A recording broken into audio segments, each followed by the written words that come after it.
तो भाई लोग कैसे हैं आप सभी लोग एपिसोड नंबर 13 के साथ आ चुके हैं। ज़्यादा टाइम वेस्ट नहीं करते हैं, चलिए साथ शुरू करते हैं। एपिसोड की स्टार्टिंग में हमें दिखाया जाता है वैन को, जो कि अपनी एनर्जी को इकट्ठा करते हुए मन में सोचते कह रहा होता है, अब जबकि ज़िंदगी और मौत का सवाल आ ही चुका है तो मैं यहाँ पर अपनी एनर्जी बचाने के रिस्क नहीं ले सकता। और वो अपनी सारी की सारी एनर्जी को इकट्ठा करना चालू कर देता है अपने हाथों में। और जो क्रोकोडाइल होता है वो ये सब देख रहा है और देखते ही उससे कहने लगता है, आखिरकार तुम अब किस तरीके की ट्रिक का इस्तेमाल करना चाहते हो।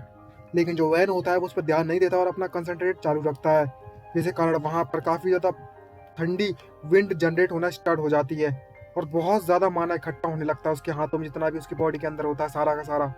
और तभी जो क्रोकोडाइल होता है वो झेल नहीं पाता है इसकी इतने ज़्यादा पावर को और कूद पड़ता है डायरेक्ट और कहने लगता है, तो मैं क्या लगता है कि मैं इतना ज़्यादा बेवकूफ़ हूँ, मैं यहाँ पर खड़े होते हुए देखता रहूँगा तुम्हारे अटैक को होते हुए, और सीधा वैन पर अटैक करने के लिए बढ़ने लगता है।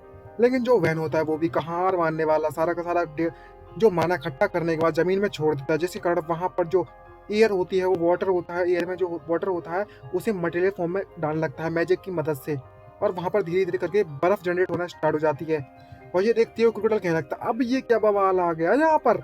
और जैसे जैसे बर्फ उसे घेरती लगती है उसकी तो लंका लग जाती है। लेकिन जो वैन होता है उसका सारा का सारा एनर्जी जागने की माना टोटली तरह खत्म हो चुका होता है, क्योंकि जो वैन होता है उसने फ्रोस्ट सोल मैजिक का इस्तेमाल किया होता है, जिसमें बहुत मात्रा में माना लगता है, जितना उसके पास है नहीं अवेलेबल। जितना था उसने सारा का सारा बॉडी चूस लिया उस माना ने सारा, और जिसके कारण वहाँ पर एक बर्फ का पहाड़ बन जाता है और जो क्रोकी होता है वो पूरा का पूरा जम जाता है उसमें और हिल भी नहीं पाता उस माना के कारण, आई मीन उस बर्फ के कारण।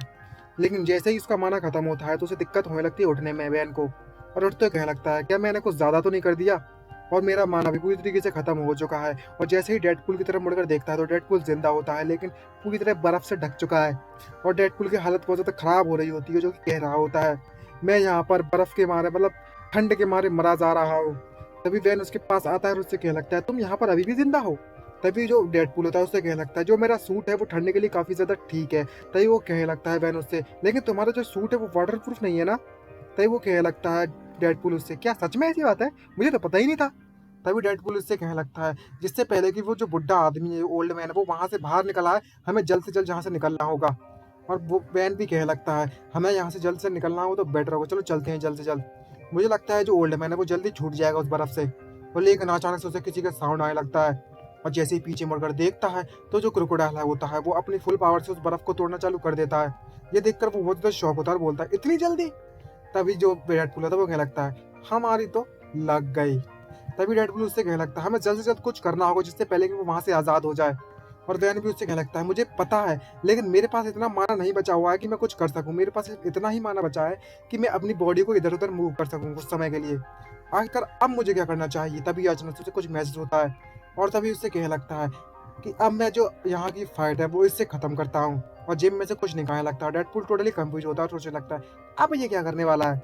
और तभी वो पीछे से कुछ निकालने लगता है मैजिक मैजिक पॉकेट से, और कहने लगता है, जो लॉन्ग रेंज के लिए जो वेपन था वो मैंने बना कर रखा है यहाँ पर, जिस वेपन को मैं थोड़े से माना के साथ भी इस्तेमाल कर सकता हूँ, जैसे कि कुछ कॉम्बो मैजिक। और भाई उसे पिछले मतलब वर्ल्ड 2.0 के बारे में सोचा लगता है, यहाँ पर वो गन का इस्तेमाल करता है और वो अपनी उस गन को निकाल लेता है जो उसने फैकल्टी से चुराई हुई थी, यहाँ से भाग के निकला था, और बताने लगता है कि मैंने मैजिक मार्क मैजिक के तौर पर वर्ल्ड 2.0 वर्जन में इस्तेमाल की थी इसको बहुत ज़्यादा।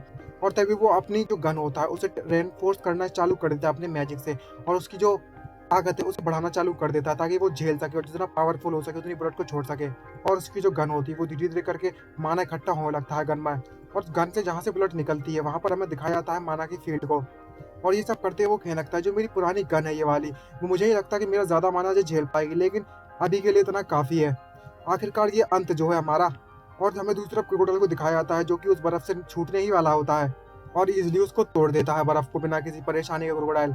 लेकिन जो वैन होता है वो उसे मौका ना देते हुए उस गन को फायर कर देता है, और जैसे ही फायर करता है तो उस गन का जो रिकॉयल होता है वो इतना ज़्यादा होता है कि उस गन का जो यहाँ से बुलेट निकलती है उसके चीथड़े उड़ जाते हैं, और जो बुलेट होती है वो फुल स्पीड में क्रोकोडाइल की तरफ बढ़ने लगती है और सीधे जाकर क्रोकोडाइल पर बढ़ जाती है। और क्रोकोडाइल उसे देख ही रहा होता है और क्रोकोडाइल की आंख में लगती है सीधे जाकर वह बुलेट, और जो क्रोकोडाइल होता है वो वहीं पर गिर जाता है, क्योंकि उसको जो फोर्स जनरेट हुई होती है उस ब्लड से, उसके कारण वो पीछे जाकर गिरता है बहुत ज़्यादा। और वह ये देखकर खुश हो जा लगता है कि आखिरकार मैं हम लोग यहाँ से बच गए, मुझे लगता है इससे हमें काफ़ी ज़्यादा टाइम मिल जाएगा भागने के लिए। तभी डेडपूल ये देखने के बाद कहने लगता है, मैंने इस बात की तो उम्मीद भी नहीं की थी कि तुम यहाँ पर गन का इस्तेमाल करोगे। और क्रोकोडाइल की तरफ देखते हुए कहने लगता है कि तुमने उसकी आंख में सीधे जाकर गोली तानी है। तुमने काफी ज्यादा अच्छा काम किया इस बार, लेकिन जो बुलेट है वो सच में काम करेगी? तभी वैन उसे कहने लगता है, मैं उम्मीद करता हूँ यह काम करे, क्योंकि मेरी बॉडी में अब बिल्कुल भी ताकत नहीं बची। लेकिन हमें उस क्रोकोडाइल को दिखाया जाता है, वो तो बिल्कुल जिंदा खड़ा है और अच्छी हालत में। और खड़े होते हुए उससे कहने लगता है, तुम्हारा जो प्रयास था करने का, मुझे मारने का, वो काफी ज्यादा अच्छा था वैसे तो। जैसे ही उसकी आवाज जो दोनों सुनते हैं तो दोनों पसीने पसीने हो जाते हैं। और जो क्रोकोडाइल होता है वो कहने लगता है, लेकिन तुम गलत अपोनेंट से मिल गए इस बार। और जैसे ये देखता है वेन कि उसने अपनी आंखों से उस ब्लड को रोक लिया है, तो वो टोटली शॉक होता है और कहने लगता है, ये आखिरकार किस तरीके का मॉन्स्टर है, इसने मेरी इस बुलेट को अपनी सिर्फ आंखों की पपल से रोक लिया। और तो और मैंने अपनी बुलेट में 4 तरीके का मैजिक इस्तेमाल किया था, और सिर्फ इसने अपनी आंखों की मसल से मेरी बुलेट को रोक लिया। कितना ज्यादा खतरनाक मॉन्स्टर है ये। और तभी ये इसकी इतनी तारीफ सुनने के बाद जो क्रोकोडाइल होता है वो हंसना चालू कर देता है और कहने लगता है, तुमने बिल्कुल सही कहा, इसमें कोई दोहराए वाली बात नहीं है। आखिरकार मैं कोई नॉर्मल इंसान तो हूं नहीं। और तभी उसकी आंखों में जो ब्लड फंसी हुई होती है वो नीचे पटक देता है उसे। भाई साहब, कितना खतरनाक मॉन्स्टर है, अपनी आंखों से रोक ली इतनी भयंकर ब्लड को। एक मिसाइल की तरह थी ये ब्लड, कह सकते हो। और तभी जो क्रोकोडाइल होता है उसकी आंखों में थोड़े आंसू टाइप के जो भी ब्लड कुछ भी है वो निकलना चालू हो जाता है, और उससे कहने लगता है क्रोकोडाइल वैन से, लेकिन तुम्हारी जो ब्लड है उसके कारण मेरी आंख बहुत ज्यादा दुख रही है। और दोनों दोनों वहीं पर कपवाना चालू कर देते हैं ये सुनने के बाद तो। और जो वैन होता है वो अपना माना अपने हाथों में इकट्ठा करने की कोशिश करने लगता है, सोच रहा होता है कहीं मेरा माना वापस आ जाए। लेकिन उसके पास इतना माना भी नहीं बचा हुआ था कि वो कुछ कर सके। और मन में सोचते कहने लगता है, अब मेरे पास कोई भी चारा नहीं बचा हुआ है। तभी जो लेजर वाला जो वेपन होता है वो अपनी जेब से निकालता है और फाइट करने के लिए रेडी होता है उस वेपन से। और जो अपना डेडपुल होता है वो भी अपना नाइफ निकाल कर रेडी होता है उससे फाइट करने के लिए। पर कोई उम्मीद नहीं है जीतने की, खैर। तभी जो क्रोकोडाइल होता है वो उसे कहने लगता है, हे बच्चों, मेरी बात ध्यान से सुनो, कि मैंने तुमसे कुछ समय पहले कहा था कि मैं तुम्हें एक आसान मौत दूंगा। और तभी अपने हाथों में सारी की सारी एनर्जी इकट्ठा करते हुए क्रोकोडाइल उन दोनों की तरफ बढ़ने लगता है और कहने लगता है, मैंने इस बारे में दोबारा सोच लिया आएगी। और भाई उतना कह ही रहा होता है, उसने इतनी ज्यादा पावर इकट्ठी कर ली होती है अपने हाथों में कि उन दोनों के तो पसीने पसीने हो जाते हैं। और जो वैन होता है वो ये सोचने लगता है, क्या सच में मैं इस तरीके से मारा जाऊंगा इस लाइफ में? मैंने तो इस बारे में बिल्कुल भी सोचा नहीं होता। लेकिन अचानक से उन दोनों के सामने एक धमाका होता है, जिसके कारण हमें दिखाया जाता है जो वैन का वेपन है वो टूट चुका है पूरी तरीके से।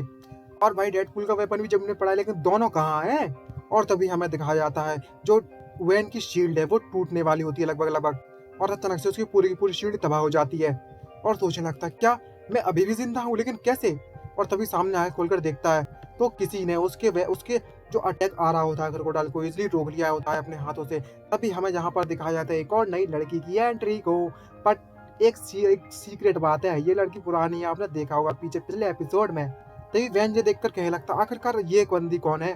तभी क्रोकोडाइल कहने लगता है, मुझे लगता है मैंने काफी ज्यादा समय ले लिया तुम्हें निपटाने के लिए।